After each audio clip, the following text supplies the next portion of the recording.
धोखेबाजी और बेटा रिश्वत। इस्लाम पाकिस्तान कायदे आजम के नारे नहीं।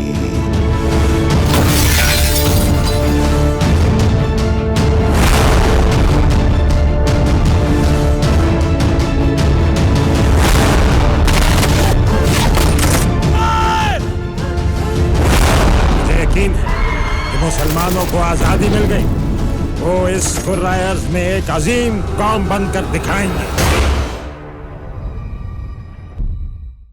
सबसे पहले खुशामदीद आप दोनों को कहूँगी। थैंक यू सो मच, आप लोगों ने टाइम निकाला, आप हमारे यहाँ पर आए प्रोग्राम में, और हमारे सब देखने वालों को खुशामदीद कहेंगे। आज मेरे साथ मौजूद हैं इंटरव्यू के लिए दो बहुत ही कमाल के लोग। इनका काम हमने बहुत ज़्यादा देखा है टीवी पर, फिल्म में, हमने बहुत दाद दी, इनको बहुत पसंद किया है। टिल डेट जब भी हम इनको देखते हैं हम खुश होते हैं, क्योंकि वी नो कि अभी कुछ अच्छा देखने को मिलेगा, अच्छी परफॉर्मेंस, अच्छा स्क्रिप्ट, मज़ेदार धांसूदार सा। सो आज जिस काम के लिए इनको यहाँ पे मैंने तंग किया है, क्योंकि मैंने तंग किया है, तंग क्यों किया? थोड़ा सा तंग किया है, ठीक है, ओके, पता नहीं, शायद मुझे एहसास नहीं हुआ। वो है SKZ। वैसे इतना तंग हुए हैं। यस, SKZ साए खुदाए जुल जलाल। गुज़िश्ता 3-4 साल से इसका हम सुन रहे, फिल्म आ रही है, बन रही है, काम हो रहा है, and we like so excited. Finally इस साल रिलीज़ होने वाली है। सो अपने रोल के बारे में हमारे देखने वालों को क्या बताएंगे? आपका रोल क्या है? रेम्बो, आपसे स्टार्ट करते हैं। मेरा रोल जी सबसे पहले तो ये है कि मैं तकरीबन 10-12 साल के बाद मैंने फिल्म की है। मुझे 1-2 फिल्मों की ऑफ़र आई, मुझे रोल पसंद नहीं आया, मैंने नहीं किया। डॉक्टर साहब ने जब मुझे कहा कि जी मैं ये फ़िल्म बना रहा हूँ और ये उसका स्क्रिप्ट है, और उसमें मैंने कहा जी कि उसमें फिर आप मुझे कुछ ना बताएं, मुझे एक सीन भी देंगे तो मैंने करना। तो एक छोटा सा रोल था जो 65 की जंग में नुमायाँ राह शहीद हो गए थे, गुलाम हैदर शहीद। तो वो मेरे हिस्से में आया और मैंने कैसा निभाया। असद भाई भी साथ ही थे, हमारी इकट्ठे ही शूट थी। तो बड़ा मज़ा आया और अलग से एक जज्बा था। मैं आपको सच्ची बात बताऊं, असद भाई से भी मैंने बात की थी, हालांकि उस वक्त हम नकली गोलियां चला रहे थे, लेकिन असला तो असली था ना, असला असली था, गोलियां नकली थी, बाकायदा मज़ा आ रहा था। अच्छा। और उसमें जब नारे तकबीर अल्लाह अकबर कह के शूटिंग थी हालांकि, तो दिल कर रहा था कि यार ये शूटिंग वूटिंग छोड़ो, ज़रा आगे भेज दो, 2-4 किलोमीटर ही तो है रास्ता। ओके, ऐसा लग रहा था। ऑलराइट, ये बात हमने की थी। आपका भी कुछ ऐसे ख्याल है जिस बात थे? असल में एक वर्ड है heat of the moment. Okay, उस मोमेंट पर ऐसा आपके अंदर एक जज्बा जनरेट हो चुका होता है कि आप ये भूल जाते हैं कि फ़िल्म की शूटिंग है। सही। जज्बा हुब्बुल वतनी या पेट्रियटिज़म जो है वो हर चीज़ को ओवरशैडो कर जाता है, एंड इट्स सो ओवरवेलमिंग कि आप फिर उसके अंदर फिर बस उसके शहर में आ जाते हैं बुरी तरह से। फिर आप एक फ़ौजी होते हैं। सही। बस ये होता है, और वही जुनून, वही जज्बा हमने अपने अंदर महसूस किया था उस दिन, और इसीलिए उन्होंने फिर मुझे कहा था कि कोई ऐसा शॉट होना चाहिए जो पहले कभी ना हुआ हो पाकिस्तान में। मैंने कहा जी पाकिस्तान में क्या, बहुत। फिर मुझे वो एक फिल्म थी सिल्वेस्टर स्टैलोन की, रैम्बो 2, ओके, जिसमें वो एंड में हेलीकॉप्टर से आता है और M60 वो मशीन गन LMG लेके आता है और एक हाथ से पकड़ कर तो मैंने कहा फिर आज यही शॉट होना चाहिए। फिर वैसे ही एक शॉट हो गया और वो बड़ा मज़े का हुआ। अच्छा। तो स्लो मोशन में भी उन्होंने शूट किया। It was very nice. और आपका रोल जो था वो आप प्ले कर रहे हैं? जी, वो मेजर शफकत बलोच का है। ओके। जो कि वॉर हीरो हैं, गाजी रहे हैं, और मेजर अजीज़ भट्टी शहीद और मेजर साहब मेजर शफकत बलोच, तो ये एक साथ ही थे। एक कंपनी के साथ इन लोगों ने पूरी एक बटालियन को रोका हुआ था। Okay. बट 9 घंटे तक रोके रखा, और उसके बाद फिर वो ये समझे कि पता नहीं इनके पास कितने लोग हैं, क्योंकि इन्होंने स्ट्रेटजी ऐसे रखी अपनी फायरिंग की। सही। कि कुछ लोग वहाँ से फायर कर रहे हैं तो वहाँ पे लोडिंग कर रहे हैं, उधर से वहाँ फायरिंग शुरू हुई, फिर वहाँ से लोडिंग शुरू हो गई। ओके। तो और यकीन करें कि बहुत से मुल्कों की वॉर एंड स्ट्रैटेजी जो उनको पढ़ाई जाती है उनके एकेडमीज़ में, मिलिट्री एकेडमीज़ में, ये एक सब्जेक्ट के तौर पर पढ़ाई जाती है और प्राउडली पढ़ाई जाती है। सही। कि देखो 65 वॉर में इन लोगों ने ये भी स्ट्रेटजी इस्तेमाल की। अच्छा, हम फिल्म्स की बात कर रहे हैं और जो फिल्म्स अभी बन रही हैं, आ रही हैं, उसमें SKZ साए खुदाए जुल जलाल रिलीज़ होने वाली है। आप लोग दोनों जो हो वो इससे प्रीवियसली, जबकि एक्चुअली पाकिस्तान सिनेमा का डिप अभी नहीं आया था, आप लोग काम कर चुके हैं और अब आप इतने अरसे के बाद दोबारा आ रहे हैं, नया ब्लड है उनके साथ, फ़र्क क्या महसूस हो रहा है आपको काम के तरीके में? हाँ, देखिए फ़र्क बहुत सारा है। टेक्नोलॉजी का फ़र्क है, फिल्मिंग का फ़र्क है, टेकिंग का फ़र्क है, फ्रेमिंग का फ़र्क है, शॉट के अरेंजमेंट का फ़र्क है, और फिर सोचने का तरीका बहुत बदल गया हुआ है। बहुत मॉडर्न लाइंस पे फिल्म मेकिंग हो रही है। लेकिन बहरहाल अभी मैं समझता हूँ कि हमें बहुत ज़्यादा मेहनत करने की ज़रूरत है, बहुत ज़्यादा इस चीज़ को समझने की, पढ़कर सीखने की ज़रूरत है थ्योरेटिकली, क्योंकि यहाँ पर थ्योरी पढ़ के लोग नहीं आते, डायरेक्ट ही आप वो हो जाते हैं उसमें प्रैक्टिकल में आ जाते हैं। तो जो आपने थ्योरी पढ़ी हुई हो फिर आप प्रैक्टिकल में आए तो आपको बहुत हेल्प मिलती है, वो थ्योरी पॉलिश हो रही होती है। प्रैक्टिकली भी आदमी सीखता है डेफिनेटली, लेकिन एक तो उसमें टाइम ज़्यादा लग जाता है। सो कहने का मतलब ये कि फ़र्क तो बहुत है, लेकिन बेसिकली स्क्रिप्ट, डायरेक्शन और एक्टिंग वो तो वही है। ओके। तो स्क्रिप्ट की साइड पर हमें बहुत काम करने की ज़रूरत है, लेकिन इस फिल्म का स्क्रिप्ट डेफिनेटली ये कोई स्क्रिप्ट इसके अंदर मैटर नहीं करता इतना, सिवाय इसके कि हिस्टोरिकली जो फैक्ट्स बताए जा रहे हैं वो करेक्ट हो।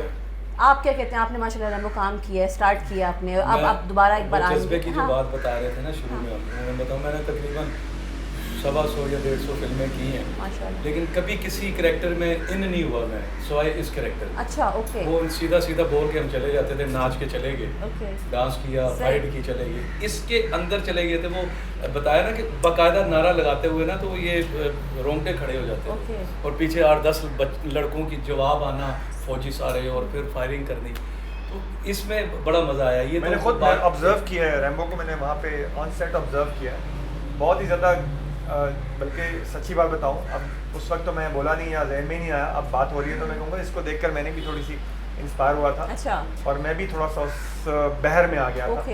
सो इसको थैंक्स कहूँगा मैं ऑन एयर। That's lovely. मेरे लिए बड़ा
अब आप दोनों की जो फिल्म है इसको जब देखने जाएंगे सिनेमा में, हम लोग क्या विजन लेकर जाएंगे? मतलब इट्स रियल लाइफ हीरोज़ की हम बात करें, आपने रियल लाइफ हीरोज़ को पोर्ट्रे किया है। मैं तो ये कहूँगा कि जो भी पाकिस्तानी है ना वो इस फिल्म को ज़रूर देखें, फिर उससे पता चलेगा कि वो पाकिस्तानी क्यों है और किन लोगों की वजह से वो पाकिस्तानी है, और पीछे किन हमारे बुज़ुर्गों ने कितनी कुर्बानियाँ दी हैं। तो ये हर पाकिस्तानी, हर माँ बाप को चाहिए कि वो अपने बच्चे को ये ज़रूर दिखाए। सही। मैं तो ये कहूँ, मैं सिर्फ ये कहूँगा कि एक पेट्रियटिज़म का जज्बा लेकर जाए कि हम एक जज्बा हुब्बुल वतनी का मुजाहरा देखने के लिए जा रहे हैं, और ज़ाहिर है इसको थोड़ा सा कमर्शियल बनाया गया है ताकि इंटरेस्ट भी रहे, और आज की कहानी भी इसके अंदर मौजूद है।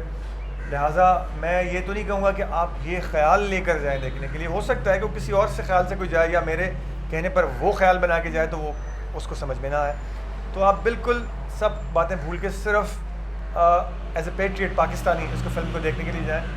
मुझे यकीन है कि आप महसूस करेंगे कि सिनेमा हॉल में बैठे हो जब आप फिल्म देख रहे हैं, स्पेशली वॉर सीन्स देखेंगे, तो आप वो खुद में वो जज्बा ज़रूर महसूस करेंगे जो हमने भी ऑन सेट महसूस किया था। That's amazing. अच्छा रिम्पा माशा, आप इतने से काम कर रहे हैं, एवर प्लान कि आपको फिल्म बनानी है, आपको डायरेक्ट करनी है? तो ज़ाहिर है यही काम करना, और काम तो कोई आता नहीं है ना, हम कर सकते हैं। सही। हमें अगर आप 10 लाख महीना कहीं बिठा दें कुर्सी पे, हम नहीं करेंगे। ओके। हमें 2 लाख का काम फिल्म का दे दें, हम कर लेंगे। सही। तो इसके अलावा हमें ना कुछ आता है ना हम कर सकते हैं।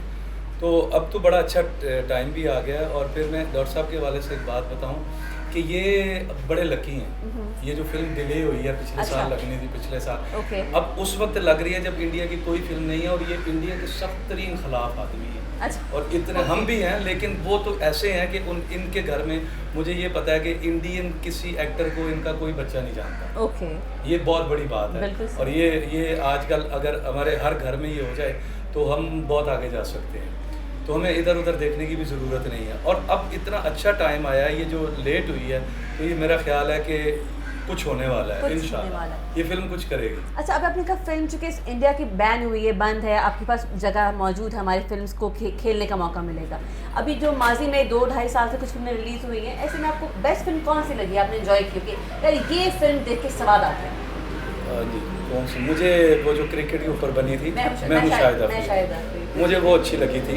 और इन सब से वो हालांकि बेहतर। वो भी इंडियन फिल्म की कॉपी थी। हाँ ठीक है, लेकिन चक दे इंडिया फिल्म थी, उसकी पुरानी हाँ, कॉपी थी, उसकी दूसरा ये कॉपी। कि- हाँ। लेकिन इन सब फिल्मों से मुझे उसकी आपने enjoy किया था टेकिंग, उसको? उसकी टेकिंग, उसका फिल्म गाना की वाना, taking थी। मुझे वो लगा जरा। ओके। मैं ये कहूँगा कि अभी एमेच्योर काम हो रहा है, प्रोफेशनल लेवल पर ये लोग पहुँचे नहीं हैं, लेकिन बहरहाल फिल्म चूँकि देखी जा रही है, कंटेंट पर चल रही है फिल्म, ओके। टेक्निक पर नहीं चल रही, ठीक है। बिकॉज वो फिल्म नहीं है। ओके।